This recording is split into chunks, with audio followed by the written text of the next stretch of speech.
Hello मेरे future doctors, कैसे हैं आप लोग। आई होप कि बहुत अच्छे होंगे दोस्तों, और अच्छा रहना भी चाहिए क्योंकि एग्जामिनेशन अब सर पे है दोस्तों। 5 मई का आपका एग्जामिनेशन है। आज मैं ये वीडियो आपके लिए लेके आया हूँ फिजिक्स सब्जेक्ट से रिलेटेड।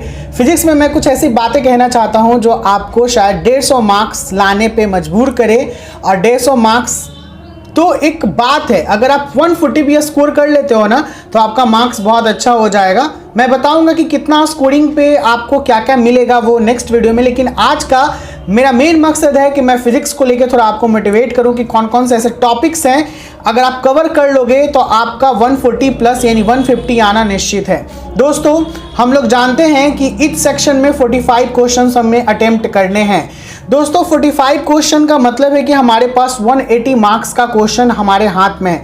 लेकिन 180 ना आए सही भाई, 150 भी आ जाए ना तो आपको MBBS मिलेगा बिल्कुल। अगर आप फिजिक्स में 150 ले आए, केमिस्ट्री में 150 ले आए और अगर बायो में 340 या 350 लेके चले आए तो आप समझ जाइए कि आपका बेड़ा पार और अच्छे कॉलेजेस में अच्छे रैंक के साथ आपका एडमिशन हो जाएगा।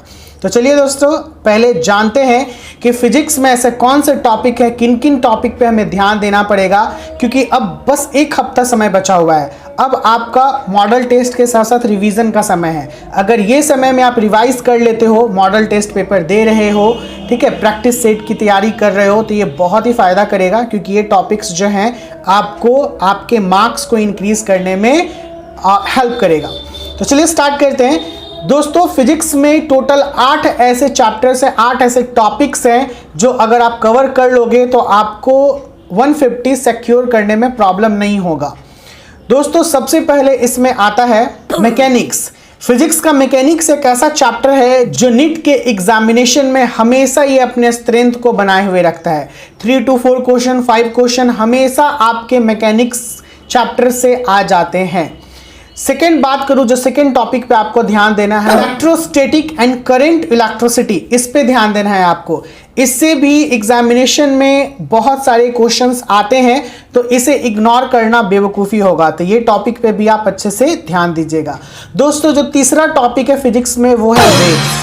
तो वेव्स के ऊपर भी आप ध्यान दीजिएगा, इसको नज़रअंदाज नहीं कीजिएगा क्योंकि इसके भी क्वेश्चंस हैं। अगर आप प्रीवियस ईयर के मॉडल सैंपल पेपर या जो प्रीवियस ईयर के क्वेश्चंस एग्जामिनेशन में आ चुके हैं 5 सालों का, उसको अगर आप एनालाइज कीजिएगा तो बिल्कुल आपको ये पता चलेगा कि वेव्स भी बहुत इंपॉर्टेंट है। 4 आता है ऑप्टिक्स।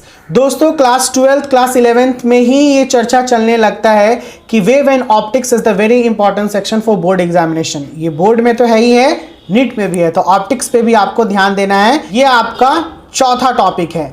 5वें टॉपिक के बारे में बात करूं मैं तो मॉडर्न फिजिक्स। मॉडर्न फिजिक्स को आपको इग्नोर करना बिल्कुल नहीं है। मॉडर्न फिजिक्स से भी बहुत सारे क्वेश्चंस आपके एग्जामिनेशन में रहते हैं। 6th टॉपिक है आपका थर्मोडायनेमिक्स। थर्मोडायनेमिक्स एक ऐसा चैप्टर है जो बहुत ही इंपॉर्टेंट रखता है न्यूमेरिकल बेस्ड पे भी और खास करके आपके इस एग्जामिनेशन के बेस्ड पे। 7th टॉपिक है यूनिट एंड डायमेंशन। ये बच्चे लोगों के लिए लॉलीपॉप लगता है कि अरे यूनिट एंड डायमेंशन बहुत इजी है। इजी है तो इसे आप अच्छे से पकड़ के भी रखिएगा, अपने माइंड में रखिएगा क्योंकि इससे भी न्यूमेरिकल्स वगैरह बहुत सारे आते हैं।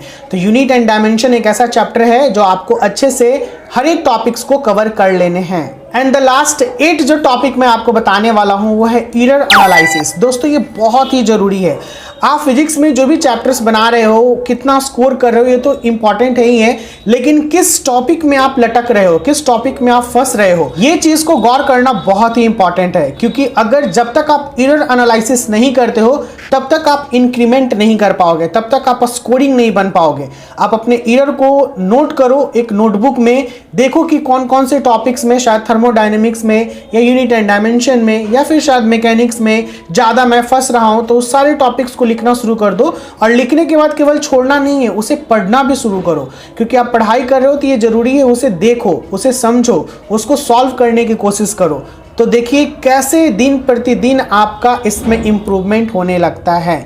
तो दोस्तों ये जो टॉपिक्स थे 8, that is the most important topic for your NEET UG 2024 examination, because ये सारे टॉपिक्स हो सके तो इस बार के एग्जामिनेशंस में बहुत ज़्यादा कवर किए जाएंगे।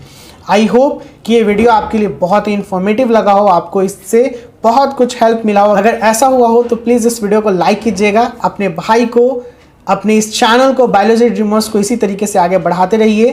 चैनल को सब्सक्राइब करना ना भूलिएगा। नेक्स्ट एक न्यू टिप्स के साथ मैं बहुत जल्द आपके सामने फिर से मौजूद होऊंगा। मिलते हैं बहुत जल्द। Bye bye, take care and keep your practising on.